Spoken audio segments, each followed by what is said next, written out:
Sebelumnya ingin penegasan Prof, karena sebelumnya juga PBB menyarankan ataupun mengusulkan Prof Yusril untuk sebagai cawapresnya Pak Prabowo. Nah, setelah adanya putusan MK ini juga timbul lagi isu soal Mas Gibran yang akan jadi cawapresnya. Nah, dari sini apakah Prof Yusril juga ingin tetap berada di koalisi atau memang dari awal tegas untuk mendukung Pak Prabowo dengan apapun keputusan yang akan terus dilanjutkan? Iya. Seperti saya katakan tadi, dari awal kita sudah mengatakan kita akan berada dalam koalisi ini, dan kita merupakan partner yang koalisi yang setia dan teguh dengan komitmen kita bersama. Jadi mengenai calon presiden itu sendiri, memang dari awal Pak Prabowo memberikan kesempatan kepada partai-partai untuk mengajukan calon-calonnya. Dan seperti kita tahu yang secara terbuka ada di media, misalnya Golkar mengajukan Pak Erlangga Hartarto, kemudian PAN mengajukan Pak Erick Thohir, dan juga mengajukan Pak Muhadjir Effendi. Nah, PBB mengajukan saya, dan belakangan diumumkan oleh Sekjen bahwa di samping saya juga diajukan Pak Gibran.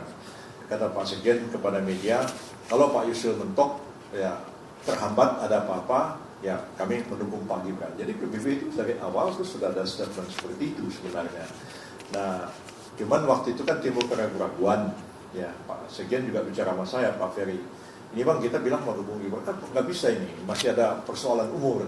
Ya bilang kita lihatlah persoalan umur itu nanti seperti apa putusan dari Mahkamah Konstitusi.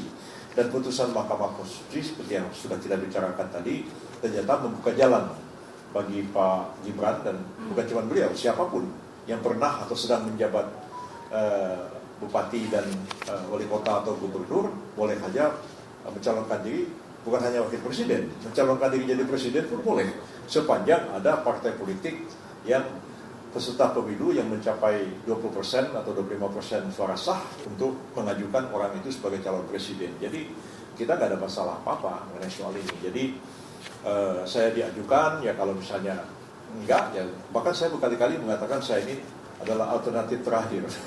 Bukan orang yang pertama sebenarnya. Saya alternatif terakhir jika sekiranya koalisi deadlock susah mencapai kesepakatan. Saya barangkali merupakan calon alternatif terakhir yang mungkin bisa dijadikan sebagai satu kompromi di antara semua. Jadi tidak kita yang mengajukan pertama sebenarnya. Jadi biarkanlah mengalir apa yang ada di koalisi ini. Dan Pak Prabowo pun sudah pernah mengatakan pada saya bahwa saya berinteresi aja semua calon-calon ini. Nanti saya pilih-pilih, nanti kan saya akan konsultasi dengan Pak Presiden. Saya juga mau dengar masukan dan pendapat beliau. Itu berapa kali beliau kemukakan kepada saya. Dan terakhir ketika kita pertama kali membahas masalah ini, ya kira-kira minggu yang lalu di rumahnya Pak Prabowo, kan ketua-ketua partai koalisi diundang, termasuk para sekjennya, hadir semua ketua partai pada waktu itu. Dan Pak Prabowo mempersilahkan ketua-ketua partai untuk menyampaikan usulannya mengenai calon presiden. Masing-masing ngomong, ya sebagian besar mengatakan bahwa kami menyerahkan kepada Pak Prabowo siapa yang akan dipilih sebagai calon wakil presiden, dan apapun putusan Pak Prabowo kami akan terima dan kami akan dukung bersama. Terus saya diberi kesempatan mungkin 3 terakhir dari orang yang bicara, dan saya mengatakan ini pertimbangan saya bilang perlu dipertimbangkan di samping electability tapi juga capability dari calon wakil presiden, oleh karena Pak Prabowo ini dalam posisi yang diuntungkan, punya kans besar untuk menang baik 1 putaran ataupun 2 putaran. Bahkan banyak survei mengatakan Pak Prabowo ini dipasangkan dengan siapa aja, sepanjang itu tidak mendegradasi beliau, mungkin calonnya jadi tersangka ya, misalnya, itu beliau tuh kemungkinan menangnya besar. Dan karena itu faktor capability perlu dipikirkan, karena kita akan menghadapi tugas-tugas yang berat di waktu-waktu yang akan datang. Lalu saya katakan juga bahwa perlu juga mempertimbangkan faktor Jawa, luar Jawa, juga perlu mempertimbangkan faktor Islam dan nasionalis. Oleh karena 2 komponen politik bangsa ini dari dulu sampai sekarang ini 2, kelompok Islam, kelompok nasionalis.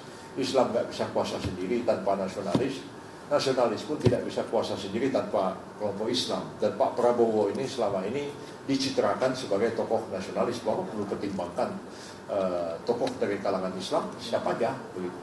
Jadi setelah semua bicara, kemudian dikasih kertas begini dan disuruh tulis nama satu calon wakil presiden maksimum 3. Silahkan tulis. Nah, dan itu setelah ditulis dilipat dan oleh staf Pak Prabowo dimasukkan dalam wadah kayak kotak begitu, lalu diserahkan Pak Prabowo kemudian berlanjut sebentar. Nah, setelah itu Pak Prabowo duduk lagi dan dia mengatakan, oh ternyata sudah mengerucut pada 4 nama. Nah, 4 nama ini kata beliau, 1 nama dari tokoh luar Jawa, 1 nama tokoh dari Jawa Barat. Jawa Barat ini ya termasuk DKI Jakarta dan Banten. Ada 1 tokoh dari Jawa Tengah, itu Jawa Tengah itu maksudnya termasuk Jogja. Dan ada tokoh dari Jawa Timur.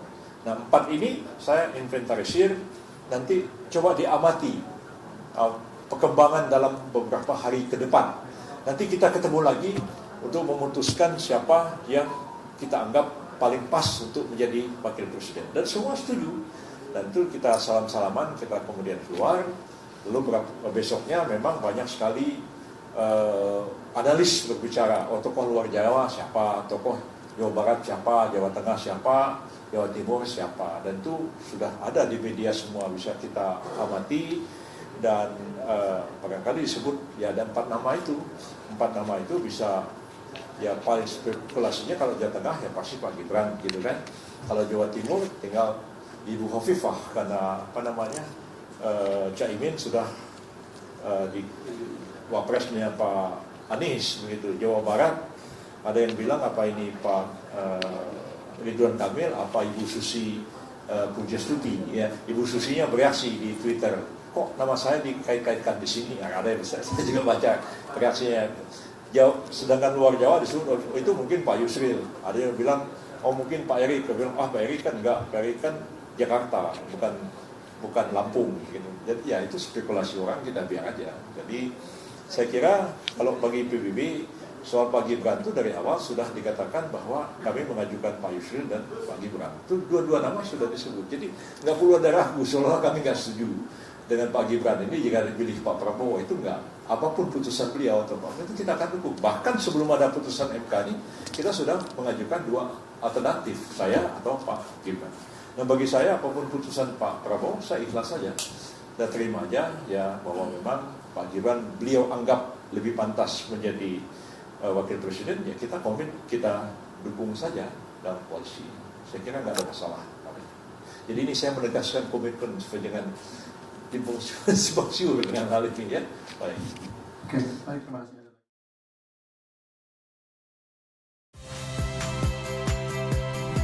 Saya Agin Fridianto. Saksikan terus program-program Kompas TV melalui siaran digital, pay TV, dan media streaming lain. Kompas TV, independen, terpercaya.